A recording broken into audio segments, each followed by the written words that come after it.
하나님의 말씀 레위기 18장 말씀입니다. 레위기 18장 3절에서 4절 두 절의 말씀 한 절씩 교독하여 읽겠습니다. 제가 먼저 한 절 읽겠습니다. 너희는 너희가 거주하던 애굽 땅의 풍속을 따르지 말며 내가 너희를 인도할 가나안 땅의 풍속과 규례도 행하지 말고 너희는 내 법도를 따르며 내 규례를 지켜 그대로 행하라. 나는 너희의 하나님 여호와이니라. 아멘. 예수님을 따라가라, 예수님을 따라가라는 주제로 3월달 이 사순절을 우리가 지나고 있습니다. 사순절은 예수님께서 십자가에서 돌아가시고 부활하시기 전 40일 동안 예수님의 순환 그 고난을 묵상하고 깊이 들여다보는 시간입니다. 그리할 수 있기를 축복합니다. 예수님의 십자가의 순환과 고난을 우리가 묵상한다는 게 얼마나 가슴 아픈 일이고 쉽지 않은 도전이지만 성령의 역사로 그렇게 할 수 있는 줄 믿습니다. 저도 어려서부터 믿음 생활했지만 예수님이 날 위해 십자가에 죽으셨다라는 이 복음이, 이 굿뉴스가, 이 저의 영혼을 살리는 이야기가 제 가슴팍에 와닿은 것은 시간이 많이 흐른 뒤였습니다. 이 예배 생활, 신앙 생활, 믿음 생활을 20년 가까이 하고 나서야 나의 정말 오늘 기도하신 것처럼 검고 검은 내 죄, 붉디 붉은 내 죄를 위해서 예수님이 자기 몸을 버리셨다라는 이 복음이 오랜 시간 지나 들리게 됐습니다.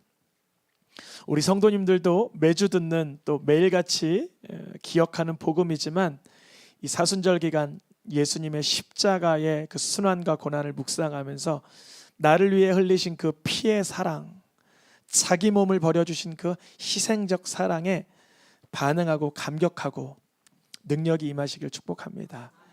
오늘 예수님을 따라가라 두 번째 시간이면서 첫 번째 시간이죠. 지난주는 우리 최원아 선교사님께서 귀한 이스라엘의 말씀 또 유대인들을 섬기고 사랑해야 될 이유에 관하여 얘기해 주셨다면 오늘 3월 12일 말씀의 제목은 무엇을 따라가는가? 예수님을 따라가야 하는데 우리는 무엇을 따라가는가라는 주제, 그러한 질문으로 말씀을 시작하려고 합니다. 어떤 분은 이래요. 내가 뭘 따라가? 난 안 따라가. 나는 나의 어떠한 주관과 나의 소견이 있습니다. 그러시는데 그건 인간을 너무 몰라서 하시는 말씀이에요. 이거는 제 얘기가 아니라 객관적인 검증 자료와 통계와 과학적 의료적 결과물인데요. 사람은 항시 무언가 따라가게 돼 있는 존재입니다. 내가 외부 세계와 단절되어서 나 홀로 독단적으로 결정할 수 없는 존재예요. 이걸 먼저 인정해야 돼요. 우린 결국 뭔가 따라가요. 그 굉장히 넓은 그 운동장에 사람들 그 풋볼 경기하는데 거기에 5초 정도 그 제품을 띄우는데 전광판에 띄우는데 한 10억 정도 든다고 합니다. 몇 초요? 5초. 잠깐 스팟 광고를 하는데 5초. 근데 거기다 10억 투자할 사람 있어요? 있다는 거예요. 왜냐하면 거기 경기장에 있는 사람만 수만 명이고 경기가 끝나고 그 TV 채널을 시청하는 사람이 수만 명인데 그거 보고 나서 펩시가 나오면 펩시를 마시고 싶고 다른 어떤 음료가 나오면 다른 걸 마시고 싶다는, 그게 어디에 따라가는 거예요? 눈에 본 것을 따라가게 되는 거예요.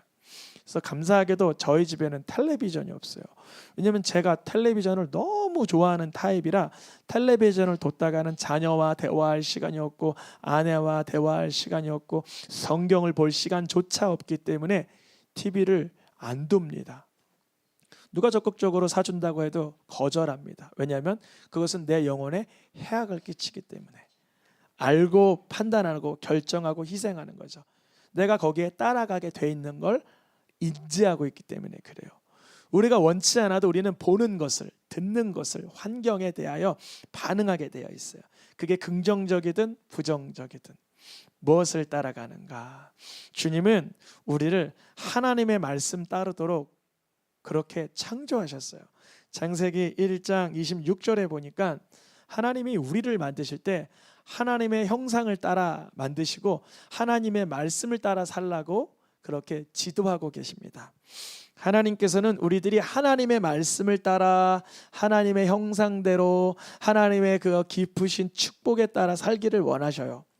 안타깝게도 사람은 저를 포함해서 말씀 따르기보다 욕심을 따르고, 말씀을 따르기보다 탐심을 따르고, 말씀을 따르기보다 교만한 마음을 따르고, 말씀 따르기보다 이기심과 원망하는 마음을 따르고 하면서 하나님의 말씀에 근거한 삶을 따라가기보다 세속적인 인생, 내 마음에 휘둘리는 인생을 살게 되는 게 우리들의 형편입니다.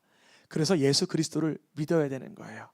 죄악의 문제를 해결하시고 어둠의 문제를 해결하시고 우리가 잘못 따라가는 그 모든 그 부작용적인 것들을 다 제거할 수 있는 분은 예수님밖에 안 계십니다. 세상에 하나님이 죄악이 창궐하여 사람들이 다 제각각 하나님의 말씀은 온데간데였고 자기의 멋대로, 자기의 뜻대로, 자기의 계획대로, 자기의 습관대로 따라갈 때 그때 하나님은 아브라함을 부르셔요. 그래서 하나님 말씀 따라가는 사람의 복을, 본때를 보여주시려고 아브라함을 부르신 거예요. 새생명교회 모든 성도님들이 하나님 말씀 따라가 받는 복을 누리길 축복합니다. 그 복을 누리게 하게끔 하기 위해 아브라함을 수많은 바벨탑 이후에 사람들이 얼마나 죄악이 창궐하는지 말로 표현할 수 없을 만큼, 오늘 본문에 읽었던 것처럼 레위기 말씀, 애굽에는 애굽의 죄악이 있고 가나안에는 가나안의 죄악이 있고 어딜 가되어도 빠짐없이 자기의 본능에 따라 사는 사람이 한둘이 아니기 때문에 하나님께서는 아브라함을 말씀 따라오는 삶으로 복되게 불러주셨습니다. 아브라함은 말씀 따르다가 하나님의 복받는 모델입니다. 그의 아들 이삭도 야곱도 그의 민족 이스라엘도 오늘날 이스라엘 나라를 보면 참 자그마하고 척박하며 그 주변 국가의 중동으로 국가로 인해 얼마나 핍박과 수모를 당해도 하나님이 건실하게 붙드시는 걸 보면 주님이 택한 민족인 줄 압니다. 그들이 유일하게 연약한 것은 예수님을 그리스도로 받지 못한 연약함이 있는 것이죠. 하나님께서는 이스라엘 민족, 아브라함의 후손인 이스라엘 민족도 말씀 따라가라고 불러주신 거예요. 오늘 본문 말씀 레위기 18장 3절 4절에 보니까 첫째 뭘 따르지 말라 그래요? 애굽 땅의 풍속. 이거는 과거입니다. 과거에 너희가 살던 땅의 풍속을 따르지 말라. 우리도 마찬가지. 우리도 여기 오래 사신 분은 80년을 사시고 짧게 산 어린아이는 8개월을 살고 그랬겠지만 지나온 과거의 삶을 따라가지 말라는 거예요. 내 과거의 삶 속에 나의 노하우, 세상의 풍속, 세상의 경향들을 따르지 말라. 또한 너희를 인도할 미래죠. 미래. 가나안 땅은 이스라엘 민족들이 들어갈 미래의 땅이죠. 그 미래의 것, 그 가나안 땅에 이미 놓여진 풍속과 규례도 행하지를 말아라. 오직 무엇을 따르라? 너희는 내 법도를 따르며 내 규례를 지켜 그대로 행하라. 주님 말씀하시죠. 하나님의 말씀을 따라 살라. 이게 사실 말이 이렇게 구절이 짧게 표현되어 있지 얼마나 험난한 것이냐면 만만치 않은 것이죠. 하나님께서는 이스라엘 백성들을 훈련시키는데요, 광야에서 훈련시켰어요. 뭘로 훈련시켰냐면 구름 기둥과 불 기둥으로 훈련을 시키십니다. 구름 기둥이 행진하면 이스라엘 백성들도 행진하고, 구름 기둥이 멈추면 이스라엘 백성들도 행진을 멈추고, 이를 통하여 하나님의 말씀을 따르고 순종하며 절제하고 따라가는 연습을 시켜주신 거예요. 우리가 믿음 생활 처음일 때는요, 하나님께서 단순하고 알아듣기 쉽게 말씀해 주십니다. 연습하라고. 하나님의 말씀에 따라 사는 삶, 그 복을 누려야죠. 물론 예수님이 날 위해 십자가에 돌아가신 것만 믿으면 내 영혼의 구원을 이미 받습니다. 그렇다면 천국의 방식대로 살아야 되지 않습니까? 그게 바로 말씀 따라 사는 삶입니다. 말씀을 따라 삶으로 인하여 나는 곤란하고 힘들 때도 있지만 결국 잘되게 하시는 하나님을 경험시켜 주실 줄 믿습니다. 구름을 따라 사는 법을 통하여 말씀을 따라 사는 것을 연습시키셨다면, 때로는 죄악을 따라 살면 망하게 하시면서 죄악을 따르지 말라는 것도 가르쳐 주십니다. 발람의 꾀를 따라 죄를 행할 땐 하나님은 그들에게 연병이 일어나게 하셔서 하나님 말씀을 따르지 않고 세속적인 음흉한 것을 따를 때에는 망하는 것을 경험시켜 주시면서 말씀을 따라야 살아야 하는구나 라는 것을 가르쳐 주십니다. 하나님께서는요, 출애굽 1세대의 지도자 모세를 통하여 이제 곧 들어갈 가나안 땅에 들어가서 말씀을 따라 살면 생명과 복을 누릴 것이요. 아멘. 우리 새생명교회 왜 이렇게 복받은 가정이 많아요? 그것은 말씀 따라 사는 사람이 많다는 것입니다. 예수님 믿어 복받기를 축복합니다. 예수님 믿으면 고난과 힘겨움만 있죠. 맞아요. 예수님 믿으면 말씀을 지키기 위해 고난과 힘겨움이 따를지라도 지켜야죠. 그런데 그 결과에는 복이 따른다는 거예요. 어떠한 복이요? 하나님이 풍성케 하시고 자유케 하시고 복되게 하시고 영생의 맛을 누리게 하십니다. 그런데 반대로 다른 신을 따르면, 가나안 땅에 들어가 다른 신들에게 절하면 반드시 멸망할 것이다. 목사님, 타종교, 이단 종교, 신비와 사이비 종교를 믿어도 안 망하던데요? 죄송합니다. 그게 망한 겁니다. 뭐가 망한 거예요? 아무리 이상한 종교, 사이비 종교, 우상을 따라가도 안 망해.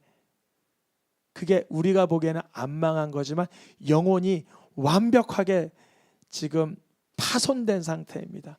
어떻게 그런 가정을 지키지 못하고 아내를 사랑하지 못하고 남편을 존중하지 못하고 부모를 존경하지 못하고 자녀를 양육하지 못하는 그 삶을 어떻게 복되다라고 말할 수 있습니까? 정상적이지 못한 것에 대하여 우리가 어떻게 복받았다라고 그렇게 말할 수 있습니까? 너무나 많은 가정이 이단들로, 사이비로, 숱한 더러운 종교들로 파괴되고 망그러져 가는데, 말씀대로 살면 하나님이 너와 내 집을 구원하시는 줄 믿습니다. 우리의 가정을 복되게 하시는 줄 믿습니다. 모세 시대 이후에 지난 시대를 출애굽 2세대라고 합니다. 여호수아 시대이죠. 그 여호수아 시대를 지나 사람들이 여호수아를 필두로 열심히 하나님을 섬기다가 여호수아가 죽으니 여러 사사들이 등장합니다. 그때 사사들이 있을 때면 말씀을 따르고, 사사가 죽으면 우상을 따르고, 사사들이 있으면 하나님을 따르고, 사사들이 죽으면 이방신을 따르는 것이 무한 반복되었습니다. 여쭤봅니다. 교회에서 서로 성도들 간에 시선이 있을 때는 말씀을 따르고, 내가 내 삶의 본거지로 돌아갔을 때는 세속을 따르진 않습니까? 그러면 사사시대와 비슷한 양상이 우리들에게 있다는 것입니다. 다른 사람이 보아도 사사가 있든 여호수아가 있든 없든 예수님이 우리의 심령에 함께 계셔서 말씀 따르실 수 있기를 축복합니다. 그 사사시대의 배경으로 작성된 게 누구냐면 룻기예요. 룻이라는 사람은 수많은 이들이 이방신을 따라갈 때 자기의 시모 나오미에게 이런 얘기를 합니다. 나에게 다른 신에게 돌아가라 그러지 마시고 이스라엘의 여호와 하나님을 섬기게 해주소서. 이스라엘에 가봐야 흉년인데 환경을 보지 않고 하나님만 바라보는 것입니다. 우리의 삶 속에 하나님의 말씀 따르면 오히려 기근이 보이고, 하나님의 말씀을 따르면 곤란이 보이지만 주님은 하나님의 말씀 따르는 희생과 고난의 중심을 보십니다. 그래서 룻을 통하여 다윗의 계보가, 다윗을 통하여 예수 그리스도 메시아께서 오시는 건 아닙니까? 수많은 이들이 하나님 따르는 것을 거절하고 거역하고 거부할 때 오히려 이방 여인인 룻이 유대인 나오미를 쫓아 하나님을 따를 때 그에게 복된 가문이 이어가게 됩니다. 우리의 가정이 물론 유대인의 기준으로는 이방인이죠. 할례받지 않은 자들이죠. 그러나 우리가 여호와 하나님의 말씀대로 예수 그리스도를 내 구주로 믿고 사는 삶 가운데는 주님이 복을 내려주시는 줄 믿습니다. 이후에 이스라엘 백성들도 이방 나라처럼 왕을 세우고 싶었어요. 그래서 세워진 초대 왕이 사울왕이라고 있습니다. 이 사울왕은 처음에는 사람들 보기에 좋은 모습이었어요. 그런데 점점 자기중심적이 되고 고집을 부리게 되고 교만하게 되고 시기심에 사로잡혀 말씀과 상관없는 절망스러운 인생을 살게 되니 그와 그의 아들들이 한날에 죽고 그의 이름은 평생의 저주스러운 이름이 되었습니다. 얼마나 끔찍합니까? 시작을 하나님의 부르심으로 했지만 결국은 인간의 방식을 따르고 자기의 버릇을 따라가는 인생, 너무 비참하죠. 우리의 삶 속에 하나님의 말씀을 따르지 못하는 조그마한 영역들이 있다면 회개할 수 있고 고침받기를 간구하길 축복합니다. 어떤 영역이요? 조그마한 영역. 저는 사역을 시작하면서 하나님 앞에 늘 작은 영역 때문에 아파해요. 왜냐하면 나에게는 분명 작지만 하나님 보시기엔 큰 거고 성도님들에게는 이게 잘못된 누룩이 될 수 있어서 항상 작은 것에 집중을 합니다. 저만 그래야 할까요? 우리 성도님들도 하나님의 놀라운 복을 누리기 위해선 우리 삶에 주어진 하나님 말씀과 어긋난 그 작은 부분, 너무 적은 부분, 그걸로 지옥 가지는 않겠지만 안타깝게도 사단은 그걸 노리는 거예요. 너 그것 정도로는 지옥 안 가. 물론 지옥 안 가죠. 그러나 그 적은 부분으로 인해서 예수님 믿는 자로서의 하나님 자녀된 권세를 못 누리게 하려는 게 사단의 강력한 계략입니다. 여러분 남은 여생이 40년 남았습니까? 20년 남았습니까? 작은 부분의 변화와 하나님의 말씀 따름을 추구하시기를 축복합니다. 그때 등장한 왕이 바로 다윗이에요. 다윗은 작은 문제로도 하나님 말씀 따르지 못해서 가슴 아파하던 자예요. 자기를 죽이려는 사울왕을 그의 옷자락을 살짝 뱀으로 말미암아 너무나 가슴 아파하는 거예요. 하나님. 첫 번째 살인자가 누구죠? 가인은 동생 아벨을 쳐 죽이면서도 양심에 그 슬퍼하는 마음이 하나 없었습니다. 그냥 자기중심적으로 나 살 길을 마련하느라 정신이 하나도 없었습니다. 그러나 다윗은 자기 목숨을 죽이려는 사람 앞에서도 그 사람의 생명을 끊어낼 수 있는 좋은 절호의 찬스였지만 그의 옷자락을 살짝 건드림으로 인하여 하나님이 기름 부은 자를 내가 해치려고 했구나, 내가 하나님 마음을 아프게 했구나 하면서 자기의 작은 영역을 하나님 앞에 애통하기 시작합니다. 하나님 말씀 따르는 자의 복을 다윗에게로부터 우리는 찾아볼 수 있어요. 하나님은 그로 인하여 통일 왕국을 만들어내세요. 어찌 그래 될 수 있을까요? 사울의 지파, 베냐민 지파에서 다윗의 그 중심을 아는 거예요. 이야, 저 다윗을 우리의 왕 삼아도 우리 지파를 멸절시키진 않겠구나. 예전에 우리 왕들 그랬잖아요. 상대 진영의 그 사람들을 다 숙청시켜 버리잖아요. 왜냐하면 적을 만들지 않기 위해서 조금이나마 미진한 것을 남겨두지 않으려고. 근데 다윗은 그의 아들들의 시체까지도, 아니 사울의 시체까지도 찾아와서 매장을 해주잖아요. 울어주잖아요. 그의 장수들까지도 울어주잖아요. 그게 어디의 중심이에요? 하나님 말씀 따르는 자의 중심입니다. 보는 거예요. 안타깝게도 다윗도 죄가 있는 사람이라 그의 마지막에 온전히 말씀을 따르지 못했습니다. 자기를 대적하는 자들을 가만두지 말라고 유언을 남겨놓습니다. 시므이 나한테 흙 던졌어. 가만두지 마. 요압 가만두지 마. 음흉한 자야. 솔로몬아 너 지혜롭지, 어떻게 할지를 잘 알겠지 하면서 죽었어요. 다윗도 인간이라 그 앙심을, 그 앙가품을, 그 원수를, 그 어떤 미움을 해결할 방법이 없었어요. 인간이기 때문에요.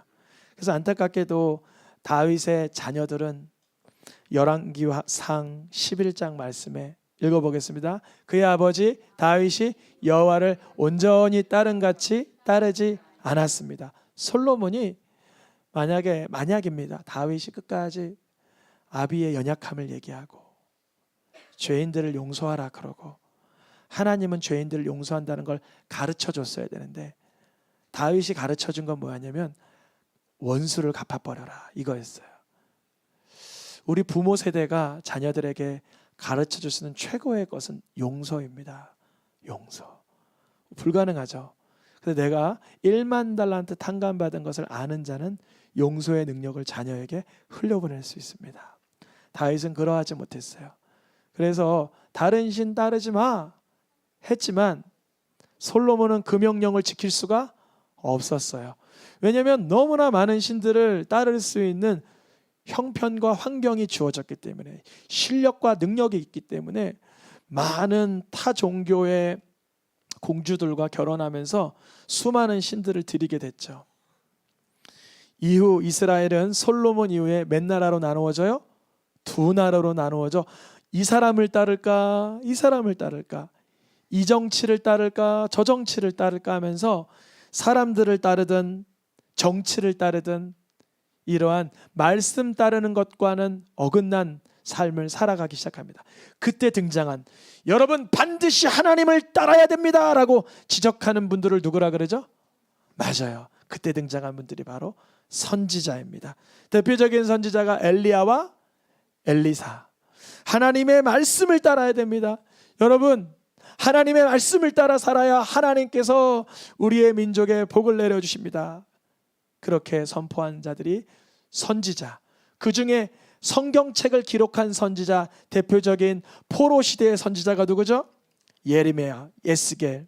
예레미야 선지자가 이렇게 애통하며 얘기합니다. 예레미야 13장에 다른 신을 따라 섬기며 다른 신을 따라 절하면, 하나님의 말씀을 지키지 아니하면 여러분 반드시 망합니다 그러는 거예요. 예레미야가 이제 다윗 시대를 수백 년 지나 북이스라엘과 남유다의 멸망기에 이르렀을 때 하나님 말씀 따르자면 결국 망합니다 라고 가르쳐 주는 것입니다.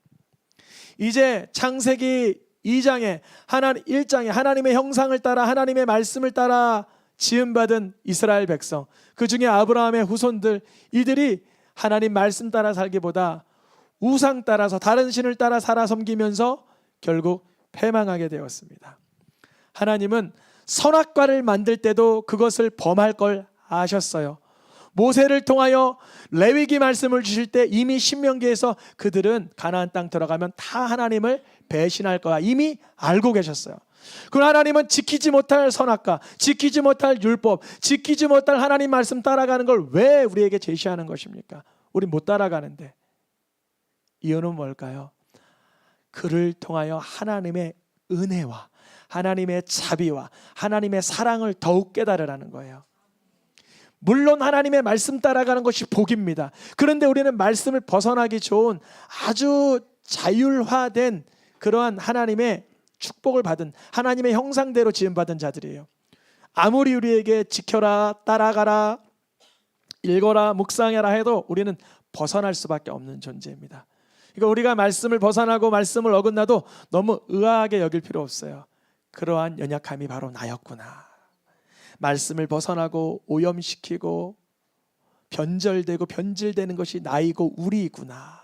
하나님의 은혜만이 우리를 살게 하시는구나.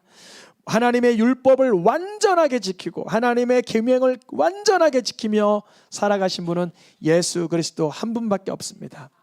에스겔 선지자가 그것을 예언한 거예요. 읽어보겠습니다. 내 율례를 따르며 내 규례를 지켜 진실하게 행할진대 그는 의인이니 반드시 죽으리라 살리라. 이 말씀이 누구를 향한 예언일까요? 예수 그리스도를 향한 예언이에요.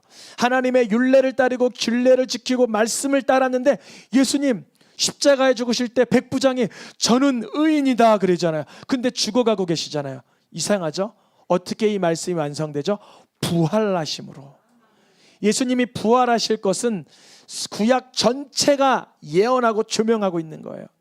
심지어 엘리사의 뼈를 부딪힌 그 시체도 살아났는데, 엘리야의 애쓰는 기도를 통해서도 죽은 자가 살아났는데, 죄가 없는 예수님이 말씀대로 살으셨는데 하나님이 그를 반드시 살리지 않겠습니까? 이 믿음, 하나님을 향한 믿음, 하나님의 능력을 향한 믿음, 거룩한 주님의 말씀을 향한 믿음으로 인하여 주의 부활이 믿어지는 것입니다. 예수님은 자기의 영혼이 떠나가시기까지 하나님의 말씀을 따라가고 이루신 분입니다. 누가복음 말씀해 보니까 이 세대가 지나가기 전에 모든 일이 다 이루어지리라 말씀하신 예수님은 머리를 숙이시면서 내가 다 이루었다 하셨습니다.